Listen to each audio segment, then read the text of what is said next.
राधे राधे। राधा रानी की कृपा आप सब पर बनी रहे। ओम नमो भगवते वासुदेवाय नमः। आप सभी को वैकुंठ चतुर्दशी की हार्दिक शुभकामनाएं। आज हम वैकुंठ चतुर्दशी की 3 पौराणिक कथाएं सुनेंगे। तो चलिए हम अपनी कथा शुरू करते हैं। वैकुंठ चतुर्दशी की पहली कथा। वैकुंठ चतुर्दशी की पौराणिक कथा के अनुसार एक बार नारद जी पृथ्वी लोक से घूमकर वैकुंठ धाम पहुँचे। भगवान विष्णु उन्हें आदरपूर्वक बिठाते हैं और प्रसन्न होकर उनके आने का कारण पूछते हैं। नारद जी कहते हैं, हे प्रभु, आपने अपना नाम कृपा निधान रखा है। इससे आपके जो प्रिय भक्त हैं वही तर पाते हैं। जो सामान्य नर नारी है वह वंचित रह जाते हैं। इसीलिए आप मुझे ऐसा कोई सरल मार्ग बताइए जिससे सामान्य भक्त भी आपकी भक्ति करके मुक्ति पा सके। यह सुनकर भगवान विष्णु बोले, हे नारद, मेरी बात सुनो। कार्तिक शुक्ल पक्ष की चतुर्दशी को जो नर नारी व्रत का पालन करेंगे और श्रद्धा भक्ति से मेरी पूजा अर्चना करेंगे, उनके लिए स्वर्ग के द्वार साक्षात खुले होंगे। इसके बाद भगवान विष्णु जय विजय को बुलाते हैं और उन्हें कार्तिक चतुर्दशी स्वर्ग के द्वार खुला रखने का आदेश देते हैं। भगवान विष्णु कहते हैं कि इस दिन जो भी भक्त मेरा थोड़ा सा भी नाम लेकर पूजन करेगा वह वैकुंठ धाम को प्राप्त होगा। वैकुंठ चतुर्दशी की पहली कथा समाप्तम। अब हम वैकुंठ चतुर्दशी की दूसरी कथा सुनेंगे। पौराणिक मता अनुसार एक बार भगवान विष्णु देवादिदेव महादेव का पूजन करने के लिए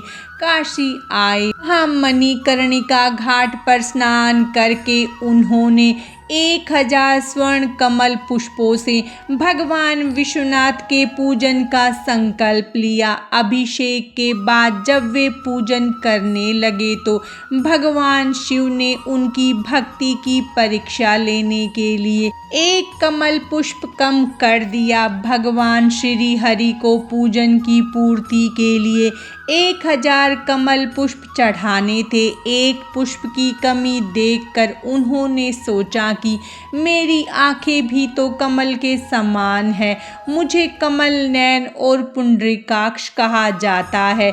यह विचार कर भगवान विष्णु अपनी कमल समान आंखें चढ़ाने को प्रस्तुत हुए। विष्णु जी की इस अगाध भक्ति से प्रसन्न होकर देवादिदेव महादेव प्रकट होकर बोले, हे विष्णु, तुम्हारे समान संसार में दूसरा कोई मेरा भक्त नहीं है। आज की यह कार्तिक शुक्ला चतुर्दशी अब वैकुंठ चतुर्दशी कहलाएगी और इस दिन व्रत पूर्वक जो पहले आपका पूजन करेगा उसे वैकुंठ लोक की प्राप्ति होगी। भगवान शिव ने इसी वैकुंठ चतुर्दशी को करोड़ों सूर्यों की कांति के समान वाला सुदर्शन चक्र विष्णु जी को प्रदान किया। शिव जी और विष्णु जी कहते हैं कि इस दिन स्वर्ग के द्वार खुले रहेंगे। मृत्युलोक में रहने वाला कोई भी व्यक्ति जो वैकुंठ चतुर्दशी का व्रत करता है वह अपना स्थान वैकुंठ धाम में सुनिश्चित करेगा। वैकुंठ चतुर्दशी की दूसरी कथा समाप्तम। अब हम वैकुंठ चतुर्दशी की तीसरी कथा सुनेंगे। धनेश्वर नामक एक ब्राह्मण था जो बुरे काम करता था। उसके ऊपर कई पाप थे। एक दिन वो गोदावरी नदी में स्नान के लिए गया। उस दिन वैकुंठ चतुर्दशी थी। कई भक्तजन उस दिन पूजा अर्चना करने गोदावरी घाट पर आए थे।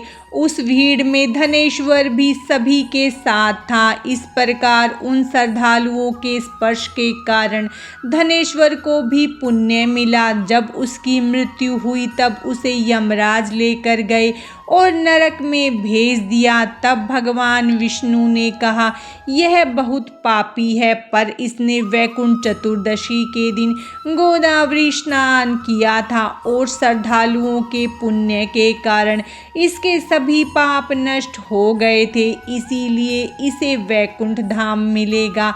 अतः धनेश्वर को वैकुंठ धाम की प्राप्ति हुई। वैकुंठ चतुर्दशी की तीसरी कथा समाप्तम। भगवान श्री हरि विष्णु और महादेव जी की कृपा आप सब पर सदा बनी रहे। राधे राधे।